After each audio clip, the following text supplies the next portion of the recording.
ಗುರುವೆಯಂತಿರುವೆ ನೀನು ಶ್ರೀಧರ ಗುರುವೆಯಂತಿರುವೆ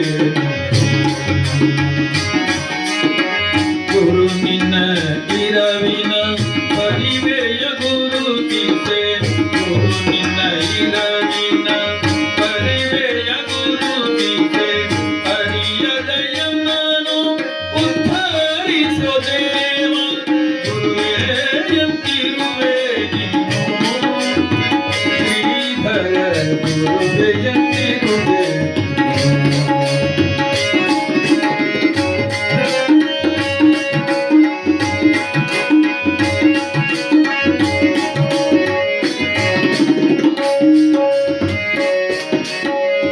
ಹಸಿದಲ್ಲಿ ಸಿಗುವ ಕುಸಿನ ಅಗುಳಾಗಿ ಕೃಷೆಯಲ್ಲಿ ಸಿಗುವ ನೀರಿನ ಹನಿಯಾಗಿ ಉಸಿರೊಡಲು ಬೀಸುವ ಗಾಳಿಯಾಗಿ ಕುಸಿದಲ್ಲಿ ನೆಲವಾಗಿ ಕುಸಿದಲ್ಲಿ ನೆಲವಾಗಿ ಹೊರತೆನ್ನಯೋ ಗುರುವೆಯಂತಿರುವೆ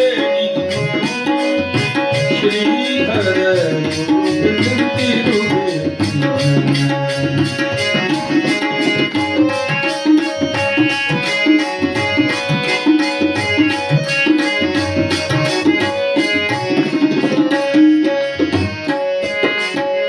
ಸಾವಿರದ 1942ನೇ ಇಸ್ವಿಯಲ್ಲಿ ಶೀಗೇಹಳ್ಳಿಯಲ್ಲಿ ಆದಂತಹ ಒಂದು ಅಹಿತಕರ ಘಟನೆಯ ಕಾರಣದಿಂದಾಗಿ ದೇಹಾರೋಗ್ಯ ಸಂಪೂರ್ಣ ಕ್ಷೀಣವಾಗಿ ಮಂಜುನಾಥ ಅಯ್ಯರ್ ಬಂದು ಹಠ ಮಾಡಿ ಗುರುಗಳನ್ನ ತಾಯಿ ಮಗುವನ್ನು ಎತ್ಕೊಂಡು ಹೋಗುವ ರೀತಿಯಲ್ಲಿ ಚಿಕ್ಕಮಗಳೂರಿಗೆ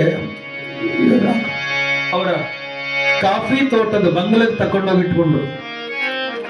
ತಾಯಿ ಮಗುವನ್ನು ಆರೈಕೆ ಮಾಡಿದ ರೀತಿಯಲ್ಲಿ ಮಾಡಿದ್ರು. ಆ ಸಂದರ್ಭದಲ್ಲಿ ನಿತ್ಯ ಸಾಯಂಕಾಲ ಗುರುಗಳು ಧಾರ್ಮಿಕವಾಗಿ ಈ ಪ್ರವಚನ ಮಾಡ್ತಾ ಇದ್ರು. ಒಂದು ಸಾಯಂಕಾಲ ಹೀಗೆ ಪ್ರವಚನ ಮಾಡ್ತಾ ಮಾಡ್ತಾ ಮುಗೀತು. ಯಾರು ಹಾಗೆ ಹೋಗ್ಬೇಡಿ, ಎಲ್ಲರೂ ಊಟ ಮಾಡ್ಕೊಂಡು ಹೋಗ್ಬೇಕು ಅಂದ್ರು. ಮಂಜುನಾಥ ಅಯ್ಯರ್ ಕೈಕಾಲಿ ಗಡ ಗಡ ಗಡ ಗಡ ನಡ್ಕೊ ಬರ್ಲಿಕ್ಕೆ ಆರಂಭ ಆಯ್ತು. ಸುಮಾರು 4,500 ಜನ ಇದ್ದಾರೆ. ಅಡುಗೆ ಮಾಡಿದ್ದ 65-70 ಜನರಿಗೆ. ಗುರುಗಳೇ ಗುರುಗಳೇ ಗುರುಗಳೇ ಹೇಳಿ ಹೀಗೆ ಮಾಡ್ತಾ ಬಂದ್ರು. ಯಾರು ಹಾಗೆ ಹೋಗ್ಲಿಕ್ಕಿಲ್ಲ, ಎಲ್ಲರೂ ಊಟ ಮಾಡ್ಕೊಂಡು ಹೋಗ್ಬೇಕು. ಗುರುಗಳೇ ಮರ್ಯಾದೆ ತೆಗೆದ್ರೆ ನೀವು ನನ್ನ ಒಂದು ಮಾತು ಕೇಳಲಿಲ್ಲ, ನೀವು ಏನ್ ಹೇಳಬೇಕು ಅಂತ ಹೇಳಿ. ಯಾಕೋ ಮಂಜುನಾಥ ಹಠ ಮಾಡ್ತೀಯ? ನಾನಿದ್ದಾಗ ನಿನಗೇನು ಚಿಂತೆ? ನೀನು ಏನು ಮಾಡಿದ್ದೆ ಅಡುಗೆಯ? ನೀನು ಮಾಡಿದ ಅಡುಗೆ ಎಲ್ಲ ತಂದಿಡು ಇಲ್ಲಿ ಅಂದ್ರು. ಅವ್ರ ರೂಮಲ್ಲಿ ಮಾಡಿದ ಅಡುಗೆ ಅಷ್ಟೂ ತಂದಿಟ್ರು. ಬಟ್ಟೆ ಮುಚ್ಚಿದ್ರು. ಒಂದು ಮಣೆ ಹಾಯ್ಕೊಂಡು ಗುರುಗಳು ಕೂತ್ಕೊಂಡ್ರು. ತೀರ್ಥವನ್ನ ಸಿಂಪಡಣೆ ಮಾಡಿ ಗುರುಗಳು ಕೂತರು. ರಾತ್ರಿ ಸುಮಾರು 10 ಗಂಟೆಗೆ ಎಲೆ ಕೊಟ್ಟಿದ್ದಾರೆ ಊಟಕ್ಕೆ. 1 ಪಂಕ್ತಿ 2 ಪಂಕ್ತಿ 3 ಪಂಕ್ತಿ 4 ಪಂಕ್ತಿ. ಜಾಗ ಸ್ವಲ್ಪ ಇಕ್ಕಟ್ಟು 1-1:30ವರೆಗೆ ನಡೀತು. ಅದಾದ್ಮೇಲೆ ಗುರುಗಳು ಕೇಳ್ತಾರೆ, ನಿನ್ನ ಬಂಧು ಬಳಗ ನೆಂಟಿಷ್ಟರದೆಲ್ಲ ಊಟ ಆಯ್ತಾ? ಆಯ್ತು. ಅಡುಗೆ ಮಾಡಿದವರಿದ್ದು ಆಯ್ತು. ಪಾಪ ಆಳು ಕಾಳುಗಳು ತುಂಬಾ ಕೆಲಸ ಮಾಡ್ತಾ ಇದ್ದಾರೆ, ಅವರದ್ದು ಆಯ್ತು. ಕೊನೇ ಪಂಕ್ತಿಯಲ್ಲಿ ನೀರು ಮಾತ್ರ ಕಡಿಮೆ ಬಿತ್ತು. ಕಾರಣ ಅಂದ್ರೆ ಅವ್ರು ನೀರು ಇಟ್ಟಿರ್ಲಿಲ್ಲ. ಯಾಕೆಂದ್ರೆ ಅದು ಭಟ್ರು ಮಾಡಿದ್ದಲ್ವಲ್ಲ, ನೀರು ಕೊಡ ಇಟ್ಟಿರ್ಲಿಲ್ಲ. ಎಲ್ಲರದು ಊಟ ಆಯ್ತಾ? ಆಯ್ತು. ಸರಿ ಅಂತ ಹೇಳಿ ಅವರು ಎದ್ರು.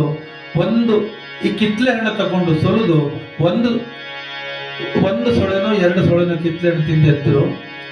ಮಂಜುನಾಥ ಅಯ್ಯರ್ ಬಂದ ಬಟ್ಟೆ ತೆಗೆದು ನೋಡ್ತಾರೆ. ಮಂಜುನಾಥ ಅಯ್ಯರ್ ಮಾಡಿದ 65-70 ಜನರ ಅಡುಗೆ ಹಾಗೇ ಇತ್ತು. ಶ್ರೀಧರ ಸ್ವಾಮಿಗಳು ಅಷ್ಟು ಜನರಿಗೆ ಊಟ ಹಾಕಿದ್ರು. ಅನ್ನ ಅಕ್ಷಯ ಗೈದೆ ತೀರ್ಥ ಸೇಚನೆಯಿಂದ. ಮಾತಿಲ್ಲದೆ ಇದ್ದವರಿಗೆ ಮಾತು, ನುಡಿಯುವ ನಾಲಗೆಗೆ ಅಕ್ಷರವಾದಿ, ನಡೆಯ ಕತ್ತಲೆಗೆ ಕೈ ಜೀವಿಗೆಯಾದೆ, ಕಡು ಮೂರ್ಖತನಕ್ಕೆ ತಂಪಿನ ನಗೆಯಾದೆ, ಕಡು ಮೂರ್ಖತನಕ್ಕೆ ತಂಪಿನ ನಗೆಯಾದೆ, ಪಡೆವಲ್ಲಿ ಕೊಡುವಲ್ಲಿ ಬೆಂಗ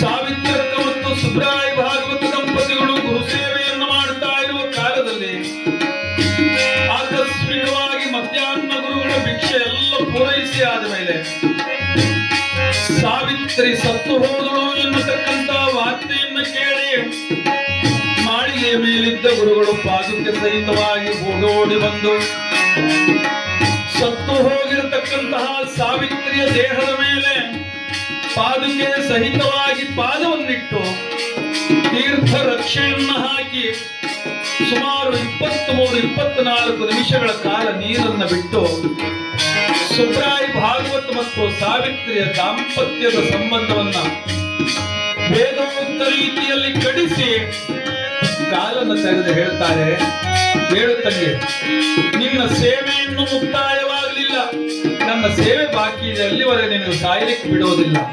ಸತ್ತು ಹೋದ ಸಾವಿತ್ರಕ್ಕ ಎದ್ದು ಬಂದು ಮುಂದೆ 12-13 ವರ್ಷ ಗುರು ಸೇವೆ ಮಾಡ್ತಾಳೆ ಅಂತಂದ್ರೆ ಮರಣ ಕಂಪಿತಗೆ ಮೃತ್ಯುಂಜಯನಾದೆ ದುರಿತ ಕಾರಣಕ್ಕೆ ತಾವನಲ ಗುರುವೇ ಎಂದಿರುವೆ ನೀನು ಶ್ರೀಧರ ಗುರುವೇ ಎಂದಿರುವೆ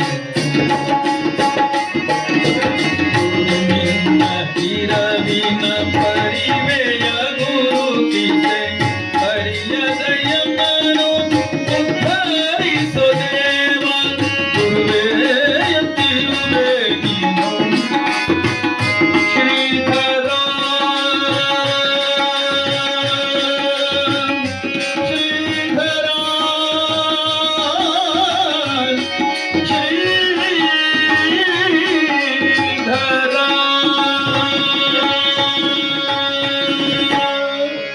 ಎಲ್ಲಿದೆ ತಂದೆ, ನೀನು ಎಲ್ಲಿರುವೆ ಅಂತ ಕೇಳಿದ್ರೆ ಅಲ್ಲೇ ಇರ್ತಾರೆ. ನಮಗ ಬೇಕು ಅಂತಂದ್ರೆ ಗುರು ಕಾರುಣ್ಯ, ಗುರು ಅನುಗ್ರಹ, ಗುರು ದೃಷ್ಟಿ, ಗುರುಗಳು ನೋಡ್ರು ಸಾಕು. ಯಾವ ಕಾರಣಕ್ಕೂ ಗುರುವನ್ನ ಪರೀಕ್ಷೆ ಮಾಡ್ಲಿಕ್ಕೆ ಹೋಗಬಾರದು. ಸಾಗರದಲ್ಲೊಬ್ಬ ಬರ್ತಾನೆ,